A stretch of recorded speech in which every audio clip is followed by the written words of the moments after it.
Shalomita Asa dengan NIM 2107-1101-0769. Saya membuat video ini untuk memenuhi tugas kuliah dari mata kuliah perencanaan perundangan, dan materi yang saya ambil itu mengenai legal drafting. Sekarang kita masuk pada pengertian legal drafting. Itu yang pertama, seni penulisan hukum, yaitu membuat dokumen hukum yang jelas, terstruktur dan dapat dipahami oleh semua pihak yang terlibat. Yang kedua itu kesempurnaan ekspresi, yaitu membuat dengan teliti dan detail untuk memastikan bahwa maksud dan tujuan hukum terwujud dengan tepat. Yang ketiga, penerapan aturan dan kaidah, menggunakan aturan dan standar penulisan yang berlaku untuk memastikan validitas dan keabsahan dokumen hukum. Sekarang kita masuk pada tujuan legal drafting.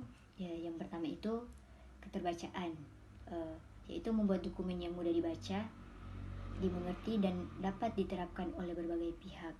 Yang kedua, pencegahan kesalahpahaman, yaitu menghindari penafsiran yang salah, ambigu, atau berpotensi menimbulkan konflik antara para pihak.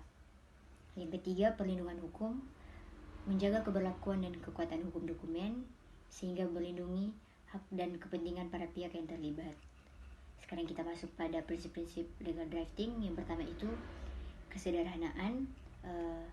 Pilihlah kata-kata dan frase yang sederhana dan jelas untuk menghindari kebingungan dan mereduksi adanya kemungkinan penafsiran yang berbeda-beda. Yang kedua,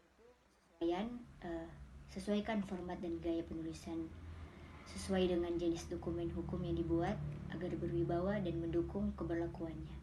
Yang ketiga itu ketelitian. Perhatikan setiap detail penulisan serta kepastian konsistensi dalam penggunaan terminologi sehingga menghindari ambiguitas dalam proses interpretasi. Sekarang kita masuk pada jenis-jenis dokumen hukum.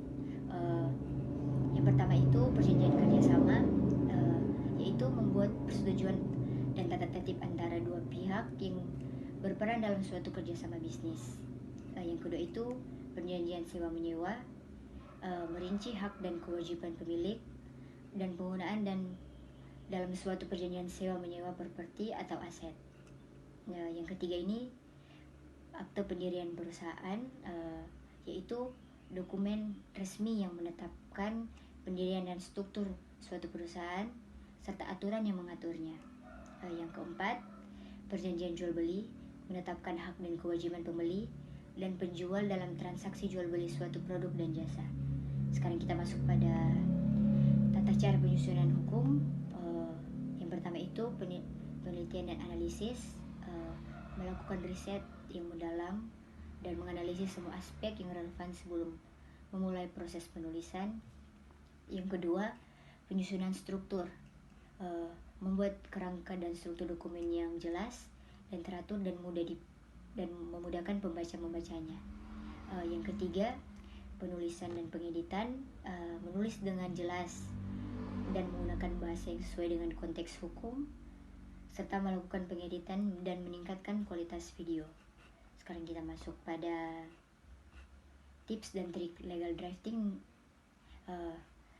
Gunakan bahasa yang ringkas, hindari penggunaan frase dan berbelit dan menggunakan kata-kata yang singkat serta mudah dipahami.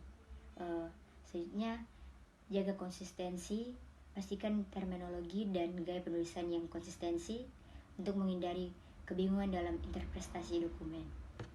Selanjutnya, sesuaikan dengan konteks, yaitu sesuaikan penulisan dokumen yang dengan konteks hukum yang berlaku dan beri penekanan pada aspek-aspek yang relevan. Sekarang kita masuk pada kesimpulan. Kesimpulan dari legal drafting ini adalah seni dalam menulis dokumen hukum yang efektif dan mempengaruhi kepastian hukum dengan melibatkan prinsip-prinsip, jenis-jenis dokumen, serta tata cara yang tepat. Dokumen hukum yang berkualitas dapat diciptakan. Itulah hasil pemaparan dari materi yang saya buat atau penulisan. Saya mohon maaf. Inilah presentasi saya. Terima kasih.